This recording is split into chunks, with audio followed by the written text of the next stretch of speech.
ಸ್ವಾತಂತ್ರ್ಯ ಹೋರಾಟದಲ್ಲಿ ಗಾಂಧೀಜಿಯವರ ಪ್ರಭಾವದಿಂದ ರಾಜ್ಯ ಮತ್ತು ರಾಷ್ಟ್ರ ಮಟ್ಟದಲ್ಲಿ ಅನೇಕ ಮಹಿಳೆಯರು ಭಾಗವಹಿಸುವುದರ ಮೂಲಕ ಚಳುವಳಿಯ ಅಭಿಮಾನದ ದಿಕ್ಕನ್ನೇ ಬದಲಾಯಿಸಿದರು. ಅಂತಹ ಮಹಿಳೆಯರ ಸಾಲಿನಲ್ಲಿ ಕರ್ನಾಟಕದ ಶ್ರೀಮತಿ ಯಶೋಧರಮ್ಮ ದಾಸಪ್ಪ ಕೂಡ ಒಬ್ಬರು.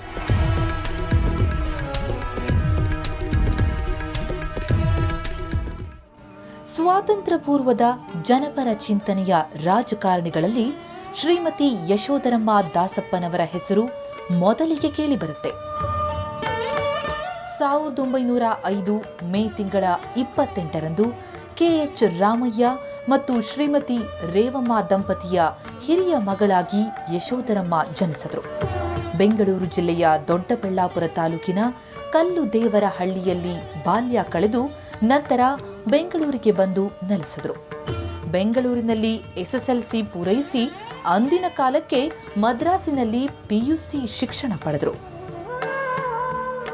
ಚೆನ್ನೈನ ಕಾಲೇಜಲ್ಲಿ ಕ್ರಿಶ್ಚಿಯನ್ ಕಾಲೇಜಿನಲ್ಲಿ ಸೇರಿ ಅಲ್ಲಿ ಇಂಟರ್ಮೀಡಿಯೇಟ್ ಪಾಸ್ ಮಾಡ್ಕೊಂಡಿದ್ದನ್ನು ಬರ್ತಾರೆ.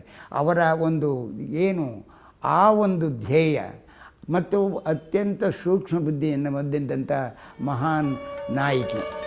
ಕೊಡಗಿನ ರಾವ್ ಬಹದ್ದೂರ್ ಚೆನ್ನಯ್ಯರವರ ಮಗ ಮೈಸೂರಿನ ವಕೀಲ HC ದಾಸಪ್ಪ ಅವರೊಂದಿಗೆ 1926ರಲ್ಲಿ ವಿವಾಹವಾದರು.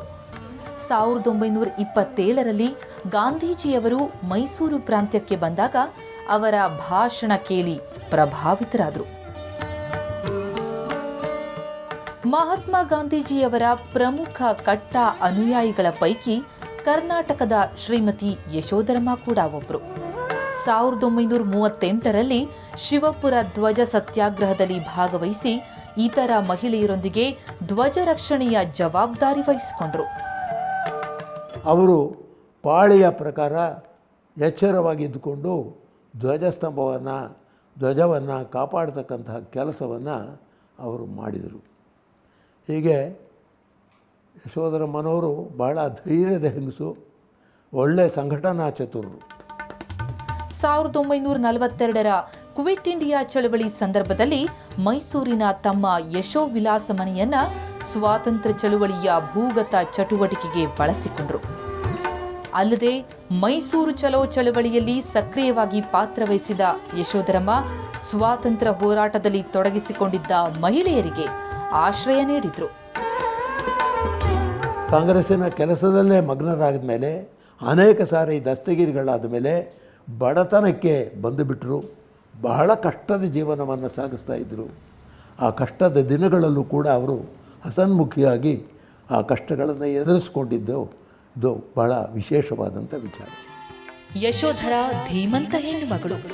ಅವರ ಸಾಮರ್ಥ್ಯದಲ್ಲಿ ನನಗೆ ಪೂರ್ಣ ವಿಶ್ವಾಸವಿದೆ. ಕಸ್ತೂರಬಾ ಟ್ರಸ್ಟ್ ಕಾರ್ಯಕ್ರಮಗಳನ್ನ ಅವರು ಜೀವ ಕೊಟ್ಟಾದರೂ ನಿಭಾಯಿಸಬಲ್ಲರು. ಇವು ಕಸ್ತೂರಬಾ ಹೆಸರಿನಲ್ಲಿ ಸ್ಥಾಪಿಸಿದ್ದ ಟ್ರಸ್ಟ್ ನಿರ್ವಹಣೆ ಜವಾಬ್ದಾರಿ ವಿಷಯ ಬಂದಾಗ ಮಹಾತ್ಮ ಗಾಂಧೀಜಿಯವರೇ ಹೇಳಿದ ಮಾತುಗಳು. ಇದರಿಂದ ಯಶೋಧರಮ್ಮ ದಾಸಪ್ಪ ಅವರ ವ್ಯಕ್ತಿತ್ವ ಎಂತಹುದು ಎನ್ನೋದು ಅರಿವಾಗುತ್ತೆ. 1942ರಲ್ಲಿ ಮೈಸೂರು ನಗರಸಭಾ ಸದಸ್ಯರಾಗಿ ಇವರು ಆಯ್ಕೆಯಾದರು. ಅಲ್ಲದೆ ಮೈಸೂರು ಪ್ರದೇಶ ಕಾಂಗ್ರೆಸ್ ಕಾರ್ಯಕಾರಿ ಸಮಿತಿಯ ಸದಸ್ಯರೂ ಆದರು. 1946ರಲ್ಲಿ ಗಾಂಧೀಜಿಯವರ ಅನುಮತಿ ಪಡೆದು ಹಾಸನ ಜಿಲ್ಲೆಯ ಅರಸೀಕೆರೆಯಲ್ಲಿ ಕಸ್ತೂರಬಾ ರಾಷ್ಟ್ರೀಯ ಸ್ಮಾರಕ ಟ್ರಸ್ಟ್ ಶಾಖೆಯನ್ನ ಸ್ಥಾಪಿಸಿದರು. ಅಂದರೆ ಗಾಂಧೀಜಿಯವರಿಗೆ ಶ್ರೀಮತಿ ಯಶೋಧರ ದಾಸಪ್ಪನವರ ಮೇಲೆ ಅತ್ಯಂತ ಪ್ರೀತಿ ವಿಶ್ವಾಸ. ಏಕೆಂದರೆ ಅವರ ಆಶ್ರಮದಲ್ಲಿ ಇದ್ದಾಗಷ್ಟೇ ಅಲ್ಲ, ವಾರ್ಧಾದಲ್ಲಿ ಅವರು ಬಂದ ಮೇಲೂ ಸಹಿತ ಕರ್ನಾಟಕಕ್ಕೆ ಹಳೆಯ ಮೈಸೂರಿಗೆ ಬಂದ ಮೇಲೂ ಸಹಿತ ರಚನಾತ್ಮಕ ಕಾರ್ಯಗಳಲ್ಲಿ ತಮ್ಮನ್ನು ತಾವು ತೊಡಗಿಸಿಕೊಳ್ತಾರೆ. ಈ ಟ್ರಸ್ಟ್ ವತಿಯಿಂದ ಗ್ರಾಮ ಸ್ವರಾಜ್ಯ, ಮಹಿಳೆಯರ ಸ್ವಾವಲಂಬನೆ, ಕಸ್ತೂರಬಾ ಕೇಂದ್ರಗಳ ಸ್ಥಾಪನೆ, ಗ್ರಾಮ ಸೇವಕಿಯರ ತರಬೇತಿ, ಅಂಗನವಾಡಿ ಕೇಂದ್ರಗಳ ತರಬೇತಿ ಸಂಸ್ಥೆಗಳನ್ನು ಸ್ಥಾಪಿಸಿದರು. The main objective of this trust is to serve the women and children from the very poor and rural sectors of the society. The Karnataka branch of this trust is located in Arsikere, and it has got branches in other districts like Mandya, Raichur, Chikmagalur, etc. ಮಹಿಳೆಯರು, ದಲಿತರು ಮತ್ತು ನಿರ್ಗತಿಕರ ಏಳಿಗೆಗಾಗಿ ಶ್ರೀಮತಿ ಯಶೋಧರಮ್ಮ ದಾಸಪ್ಪ ವಹಿಸುತ್ತಿದ್ದ ಮುತುವರ್ಜಿ ಅಸಾಧಾರಣವಾದುದು. ನೊಂದ ಮಹಿಳೆಯರಿಗೆ ಆಶ್ರಯ ನೀಡಿ ಅವರ ಜೀವನಕ್ಕೆ ಅನುಕೂಲವಾಗಲೆಂದು ಆರ್ಥಿಕ ಸಹಾಯವನ್ನ ನೀಡುತ್ತಿದ್ದರಲ್ಲದೆ ಅವರನ್ನು ಆರ್ಥಿಕ ಸ್ವಾವಲಂಬಿಗಳನ್ನಾಗಿಸ್ತಿದ್ರು. ಯಶೋಧರಮ್ಮ ಹಾಗೆ ಒಂದೇ ಕಮ್ಯುನಿಟಿಗೆ ಅಂತ ಏನಿದು ಮಾಡ್ಕೊಂಡು ಹೋಗಲಿಲ್ಲ, ಎಲ್ಲ ಕಮ್ಯುನಿಟಿಯವ್ರನ್ನೂ ಸೇರಿಸ್ಕೊಳ್ಳೋರು. ಆದರೆ ಅವ್ರಿಗೆ ಭಾಳ ಪ್ರೀತಿ ಇದ್ದಿದ್ದು ಈ ಹರಿಜನ್ ಮೇಲೆ. ಅವ್ರನ್ನ ಮೇಲಕ್ಕೆ ತರಬೇಕು, ಅವರು ಕುಡಿಯೋದು ಯಾವ್ಯಾವ ಚಟಕ್ಕೆಲ್ಲ ಬಲೆಯಾಗಿ ಹೆಣ್ಮಕ್ಳಿಗೆಲ್ಲ ಭಾಳ ಕಷ್ಟ ಕೊಡ್ತಾ ಇದ್ದಾರಲ್ಲ, ಅದನ್ನು ತಪ್ಪಿಸ್ಬೇಕು ಅಂಥೇಳಿ ಭಾಳ ಓಡಾಡಿದ್ದಾರೆ, ಭಾಳ ಹೋರಾಡಿದ್ದಾರೆ ಅವರು. 1947 ಆಗಸ್ಟ್ 15 ದೇಶಕ್ಕೆ ಸ್ವಾತಂತ್ರ್ಯ ಬಂದಾಗ ಶ್ರೀಮತಿ ಯಶೋಧರ ಅವರ ಪತಿ HC ದಾಸಪ್ಪನವರು ನೆಹರು ಸಂಪುಟದಲ್ಲಿ ರೈಲ್ವೆ ಸಚಿವರಾಗಿ, ಲಾಲ್ ಬಹದ್ದೂರ್ ಶಾಸ್ತ್ರಿ ಸಂಪುಟದಲ್ಲಿ ಕೈಗಾರಿಕೆ ಮತ್ತು ವಾಣಿಜ್ಯ ಸಚಿವರಾಗಿ ಸೇವೆ ಸಲ್ಲಿಸಿದರು. ಇವರು ರೈಲ್ವೆ ಮಂತ್ರಿಯಾಗಿದ್ದಾಗ ಹಾಸನ ಮಂಗಳೂರು ನಡುವಣ ರೈಲ್ವೆ ಮಾರ್ಗ ನಿರ್ಮಾಣಕ್ಕೆ ನಾಂದಿ ಹಾಡಿದ್ರು. 1950ರಲ್ಲಿ ಮೈಸೂರು ರಾಜ್ಯ ಕಾಂಗ್ರೆಸ್ ಪಕ್ಷದ ಚುನಾವಣೆಯಲ್ಲಿ ಸ್ಪರ್ಧಿಸಿ ಸಾಹುಕಾರ್ ಚೆನ್ನಯ್ಯರನ್ನ ಸೋಲಿಸಿ ರಾಜ್ಯ ಕಾಂಗ್ರೆಸ್ನ ಮೊದಲ ಮಹಿಳಾ ಅಧ್ಯಕ್ಷೆಯಾಗಿ ಆಯ್ಕೆಯಾದರು. ಚುನಾವಣೆ ಸ್ಪರ್ಧೆ ಆಯಿತು. ಯಶೋಧರಮ್ಮನವರಿಗೆ ಚೆನ್ನಯ್ಯನವರಿಗಿಂತ ಹೆಚ್ಚಿಗೆ ಮತ ಬಿತ್ತು.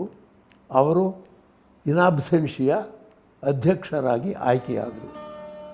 1962ರಲ್ಲಿ ಹಾಸನದ ಗಂಡಸಿ ಕ್ಷೇತ್ರದಿಂದ ಸ್ಪರ್ಧಿಸಿ ರಾಜ್ಯದ ಮೊದಲ ಮಹಿಳಾ ಶಾಸಕಿ ಎನಿಸಿದರು. ಎಸ್ ನಿಜಲಿಂಗಪ್ಪ ಅವರ ಸಚಿವ ಸಂಪುಟದಲ್ಲಿ ಸ್ಥಾನ ಪಡೆದು ಮೊದಲ ಮಹಿಳಾ ಸಂಪುಟ ದರ್ಜೆಯ ಸಚಿವೆಯಾಗಿ 4 ವರ್ಷ ಸ್ತುತ್ಯರ್ಹ ಕಾರ್ಯನಿರ್ವಹಿಸಿದರು. 1966ರಲ್ಲಿ ರಾಜ್ಯದಲ್ಲಿ ಕಳ್ಳಭಟ್ಟಿ ದುರಂತದ ಹಿನ್ನೆಲೆಯಲ್ಲಿ ಪಾನ ನಿಷೇಧ ಕಾಯ್ದೆಯನ್ನ ಹಿಂಪಡೆಯಲು ರಾಜ್ಯ ಸರ್ಕಾರ ತೀರ್ಮಾನಿಸಿದಾಗ ಅದನ್ನ ವಿರೋಧಿಸಿ ತಮ್ಮ ಸ್ಥಾನಕ್ಕೆ ರಾಜೀನಾಮೆ ಕೊಟ್ಟು ಹೊರಬಂದರು. ಆ ಜಾರಿಯಲ್ಲಿದ್ದ ಪಾನ ಪ್ರತಿಬಂಧಕ ಶಾಸನವನ್ನು ತೆಗೆದು ಹಾಕಬೇಕು ಅಂತ ತೀರ್ಮಾನ ಮಾಡಿದರು. ಅವರು ಕ್ಯಾಬಿನೆಟ್ಟಲ್ಲೂ ಕೂಡ ಆ ತೀರ್ಮಾನವನ್ನು ತಗೊಂಡ್ರು. ಆಗ ಅದನ್ನು ಪ್ರತಿಭಟಿಸಿದ ಯಶೋಧರಮ್ಮನವರು ಮಂತ್ರಿ ಪದವಿಗೆ ರಾಜೀನಾಮೆ ಕೊಟ್ಟು ಅದನ್ನು ಪ್ರತಿಭಟಿಸ್ತಾ ಇದ್ದೇನೆ ನಾನು ಅಂತ ಹೇಳಿ ಹೊರಗೆ ಬಂದರು. ರಾಜ್ಯದಲ್ಲಿ ಸಂಪೂರ್ಣ ಪಾನ ನಿರೋಧ ಜಾರಿಯಾಗುವವರೆಗೂ ರಾಜಕೀಯ ಪ್ರವೇಶಿಸೋದಿಲ್ಲ ಅಂತ ಶಪಥ ಮಾಡಿದವರು ಅದರಂತೆ ನಡೆದುಕೊಂಡರು.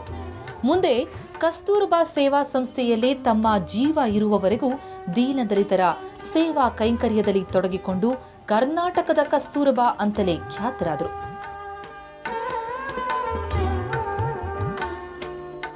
ಅಧಿಕಾರದಲ್ಲಿದ್ದಾಗಲೂ ಸದಾ ಬಡವರು ನಿರ್ಗತಿಕರ ಬಗ್ಗೆ ಯೋಚಿಸುತ್ತಿದ್ದ ಯಶೋಧರಮ್ಮ ತಮ್ಮ ಪತಿ ಕೇಂದ್ರ ಸರ್ಕಾರದಲ್ಲಿ ಸಚಿವರಾಗಿದ್ದಾಗ ಅವರೊಂದಿಗೆ ಗಾಂಧೀಜಿ ಆಶ್ರಮದಲ್ಲೇ ಸನ್ಯಾಸಿಯಂತೆ ಬದುಕಿದ್ದಲ್ಲದೆ ಗಾಂಧೀಜಿಯವರಂತೆ ಸರಳ ಜೀವನವನ್ನ ರೂಢಿಸಿಕೊಂಡರು. ಮೈಸೂರು ರಾಜ್ಯ ಬುಡಕಟ್ಟು ಅಭಿವೃದ್ಧಿ ಸಲಹಾ ಸಮಿತಿಯನ್ನ ಸ್ಥಾಪಿಸಿದ್ರು. ಹಾಸನ ಜಿಲ್ಲೆ ಭಾರತ ಸೇವಕ ಸಮಾಜದ ನಿರ್ಮಾಪಕರೆನಿಸಿದರು. ಅಖಿಲ ಭಾರತ ಬರ ಪರಿಹಾರ ನಿಧಿ ಸಂಚಾಲಕರಾಗಿ ದುಡಿದ ಯಶೋಧರಮ್ಮ ಪರಿಶಿಷ್ಟ ಜಾತಿ, ಹಿಂದುಳಿದವರಿಗೆ ಉಚಿತ ಶಿಕ್ಷಣ, ವಿದ್ಯಾರ್ಥಿ ವೇತನ ದೊರಕಿಸುವುದಕ್ಕೆ, ಮಹಿಳಾ ಸಬಲೀಕರಣಕ್ಕೆ ಹೋರಾಡಿದರು. 1962ರ ಚೀನಾ ವಿರುದ್ಧ ನಡೆದ ಯುದ್ಧದ ಸಂದರ್ಭದಲ್ಲಿ ತಮ್ಮ ಒಡವೆಗಳನ್ನೆಲ್ಲ ದೇಶಕ್ಕಾಗಿ ದಾನ ಮಾಡಿದ್ರು. ಅವ್ರ ತಂದೆ ಕೊಟ್ಟಿದ್ದು ಒಡವೆ, ವಸ್ತು, ಇದು ಆಸ್ತಿಗಳು ಎಲ್ಲ ಇತ್ತು. ಆ ಒಡವೆನೆಲ್ಲ ಏನು ಮಾಡಿದ್ರು, ಚೈನಾ ವಾರ್ ಸಮಯದಲ್ಲಿ ಪೂರ್ತಿ ತಗೊಂಡೋಗಿ ಕೊಟ್ಬಿಟ್ರು. ಅಲ್ಲಿ ನಾನು ಹೋಗಿದ್ದೆ ಅವತ್ತು ಕೊಡೋವಾಗ. ನಿಜಲಿಂಗಪ್ಪನವ್ರ ಮನೆಯಲ್ಲೇ ಚೈನಾ ವಾರ್ನಲ್ಲಿ ಮೊದಲು ಮಿನಿಸ್ಟ್ರು ಮನೆಯವರೆಲ್ಲ ಒಡವೆ ಕೊಡಬೇಕು ಅಂತ ಅಲ್ಲಿ ರೂಲ್ ಮಾಡಿಬಿಟ್ರು. ತಮ್ಮ ಪತಿ ಕೇಂದ್ರ ಸಚಿವ HC ದಾಸಪ್ಪ ಅವರ ನೇತೃತ್ವದಲ್ಲಿ ಭಾರತದ ಪ್ರತಿನಿಧಿಯಾಗಿ ಆಫ್ರಿಕಾದ ಜಾಂಬಿಯಾ ದೇಶದ ಸ್ವಾತಂತ್ರ್ಯೋತ್ಸವದಲ್ಲಿ ಭಾಗವಹಿಸಿದ್ರು. ಅಲ್ಲದೆ ಉಗಾಂಡ ಮತ್ತು ಕೀನ್ಯಾ ದೇಶಕ್ಕೂ ಭೇಟಿ ಕೊಟ್ಟಿದ್ರು. ಗಾಂಧೀಜಿಯವರ ಮೇಲೆ ಅಪಾರ ಭಕ್ತಿ, ಪ್ರೀತಿ, ಗೌರವ ಹೊಂದಿದ್ದ ಯಶೋಧರಮ್ಮ ದಂಪತಿ ಗಾಂಧೀಜಿ ನಿಧನದ ನಂತರ ಅವರ ಚಿತಾಭಸ್ಮವನ್ನ ದೆಹಲಿಯಿಂದ ಅರಸೀಕೆರೆಯ ತಮ್ಮ ಆಶ್ರಮದಲ್ಲೇ ತಂದಿಟ್ಟುಕೊಂಡು ಪೂಜಿಸ್ತಾ ಇದ್ರು. ಗಾಂಧೀಜಿ ಚಿತಾಭಸ್ಮವನ್ನ ಇಂದಿಗೂ ಅರಸೀಕೆರೆಯ ಆಶ್ರಮದಲ್ಲೇ ಇಡಲಾಗಿದೆ. ಅವರಿಗೆ ಗಾಂಧಿ ಬಗ್ಗೆ ಎಷ್ಟು ಪ್ರತಿ ಅವರ ನಾಡಿಗಳಲ್ಲೂ ಸಹ ಹೇಗೆ ಗಾಂಧಿಯ ವ್ಯಕ್ತಿತ್ವ ತುಂಬಿಕೊಂಡಿತ್ತು ಅಂತಂದರೆ, ಗಾಂಧಿ ವಿಚಾರ ತುಂಬಿಕೊಂಡಿತ್ತು ಅಂತಂದರೆ, ಅವರು ನೋಡಿ ಅವರು ತೀರು ಹೋದಾಗ ದಾಸಪ್ಪನವರು ಅಲ್ಲೇ ಎಚ್ ದಾಸಪ್ಪನವರು ರೈಲ್ವೆ ಮಿನಿಸ್ಟರ್ ಅವರು ಅಲ್ಲೇ ಇದ್ದರಂತೆ. ಗಂಡ ಹೆಂಡತಿ ಇಬ್ಬರೂ ಸಹ ಆ ಚಿತಾಭಸ್ಮನ ತೆಗೆದುಕೊಂಡು ಬಂದು ಈ ಆಶ್ರಮದಲ್ಲಿ ಇಟ್ಟು ಅದನ್ನು ಪೂಜ್ಯ ಭಾವನೆಯಿಂದ ಕಾಪಾಡ್ತಾ ಇದ್ದಾರೆ. ಇದಕ್ಕಿಂತ ಏನು ಬೇಕು ಅವರ ಭಾವನೆ ನಾವು ವ್ಯಕ್ತಪಡಿಸಿರ್ತಕ್ಕಂಥದ್ದು ಕಾಣ್ಬೋದು. ಪರಿಶಿಷ್ಟ ಜಾತಿಯ ಹೆಣ್ಣು ಮಗುವೊಂದನ್ನ ಸಾಕಿ ಸಲಹಿ ಬೆಳೆಸಿ ವೈದ್ಯರೊಬ್ಬರಿಗೆ ಮದುವೆ ಮಾಡಿಕೊಟ್ಟಿದ್ದಲ್ಲದೆ ತಮ್ಮ ಮಕ್ಕಳಿಗೆ ನೀಡಿದಂತೆ ಆಕೆಗೂ ಆಸ್ತಿಯಲ್ಲಿ ಪಾಲು ಕೊಟ್ಟು ಹೃದಯ ವೈಶಾಲ್ಯತೆಯನ್ನ ಮೆರೆದರು. ದಲಿತ ಹೆಣ್ಣು ಮಗುವನ್ನು ಸಾಕಿ ಪೋಷಿಸಿ ಒಬ್ಬ ಒಳ್ಳೆ ವರನಿಗೆ ಡಾಕ್ಟರ್ನಿಗೆ ಮದುವೆ ಮಾಡಿಕೊಟ್ಟು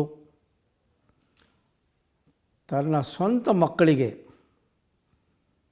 ಯಾವ ರೀತಿ ತಮ್ಮ ಪಾಸ್ತಿಯಲ್ಲಿ ಭಾಗ ಕೊಡ್ತಾರೋ ಅದೇ ರೀತಿ ಭಾಗವನ್ನು ಕೊಟ್ಟು ಇವತ್ತು ಆ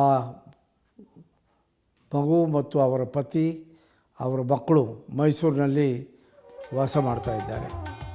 ತಮ್ಮ ಮಕ್ಕಳಾದ ರಾಮದಾಸ್ ಮತ್ತು ತುಳಸಿದಾಸ್ ಅವರನ್ನ ಗಾಂಧಿ ಮಾರ್ಗದಲ್ಲೇ ಬೆಳೆಸಿದ್ರು. ಅಲ್ಲದೆ ತುಳಸಿದಾಸಪ್ಪ ಅವರಿಗೆ ಬಡ ಕುಟುಂಬದ ಹುಡುಗಿ ಸರೋಜಾ ಎಂಬುವರೊಂದಿಗೆ ಅರಸೀಕೆರೆಯ ಕಸ್ತೂರ್ಬಾ ಕನ್ಯಾ ವಿದ್ಯಾಲಯದಲ್ಲಿ ಸರಳ ವಿವಾಹದ ಮೂಲಕ ಮದುವೆ ಮಾಡಿಸಿದ್ರು. ಬಡವರ ಬಗ್ಗೆ, ದಲಿತರ ಬಗ್ಗೆ ಮತ್ತು ನಿಕೃಷ್ಟವಾಗಿ ಎಲ್ಲ ಸೌಲಭ್ಯಗಳಿಂದ ವಂಚಿತರಾಗಿರ್ತಕ್ಕಂಥ ಜನರ ಬಗ್ಗೆ ಏನೆಲ್ಲ ಮಾಡಬಹುದೋ ಅದೆಲ್ಲವನ್ನೂ ಈ ಆಶ್ರಮದಲ್ಲಿ 86 ಎಕರೆ 22 ಸೆಂಟರ್ಗಳನ್ನು ಪ್ರಾರಂಭ ಮಾಡಿದರು. ನಾನು 1946 ಗಾಂಧಿ ಆದೇಶದ ಮೇಲೆ ಪ್ರಾರಂಭ ಮಾಡಿದವರು ಇಡೀ ಕರ್ನಾಟಕದಲ್ಲಿ ಅವರು ಎಲ್ಲ ಕಡೆಯಲ್ಲೂ ಸಹ ಈ ಒಂದು ಆಶ್ರಮದ ಕೇಂದ್ರಗಳನ್ನು ತೆರೆದು ದೊಡ್ಡ ಸಾಧನೆ ಮಾಡಿದ್ದಾರೆ. ಯಶೋಧರಮ್ಮ ದಾಸಪ್ಪ ಅವರ ಸಾಮಾಜಿಕ ಸೇವೆ, ಬಡವರ ಬಗ್ಗೆ ಅವರಿಗಿದ್ದ ಕಳಕಳಿಯನ್ನ ಗುರುತಿಸಿ 1973ರಲ್ಲಿ ಭಾರತ ಸರ್ಕಾರ ಅವರಿಗೆ ಪದ್ಮಭೂಷಣ ಪ್ರಶಸ್ತಿ ಕೊಟ್ಟು ಗೌರವಿಸಿದೆ. ಕ್ಯಾನ್ಸರ್ ಕಾಯಿಲೆಗೆ ತುತ್ತಾದ ಯಶೋಧರಮ್ಮ 1980ರ ಜೂನ್ 20ರಂದು ತಮ್ಮ 75ನೇ ವಯಸ್ಸಿನಲ್ಲಿ ನಿಧನ ಹೊಂದಿದ್ರು. ಅವರ ಇಚ್ಛೆಯಂತೆ ಅರಸೀಕೆರೆಯ ಕಸ್ತೂರ್ಬಾ ಸೇವಾಶ್ರಮದಲ್ಲೇ ಗಾಂಧೀಜಿ ಚಿತಾಭಸ್ಮದ ಸನಿಹದಲ್ಲೇ ಅವರ ಅಂತ್ಯ ಸಂಸ್ಕಾರ ನೆರವೇರಿಸಲಾಯಿತು. ಆ ಸ್ಥಳದಲ್ಲಿ ಸಮಾಧಿಯನ್ನು ನಿರ್ಮಿಸಲಾಗಿದೆ. ಜನಸೇವೆಯ ಉದಾತ್ತ ಧ್ಯೇಯಾದರ್ಶ ಇಟ್ಟುಕೊಂಡು ಬಾಳಿದ ಯಶೋಧರಮ್ಮ ದಾಸಪ್ಪನವರ ತ್ಯಾಗ, ಸೇವೆ ಅನನ್ಯವಾದುದು.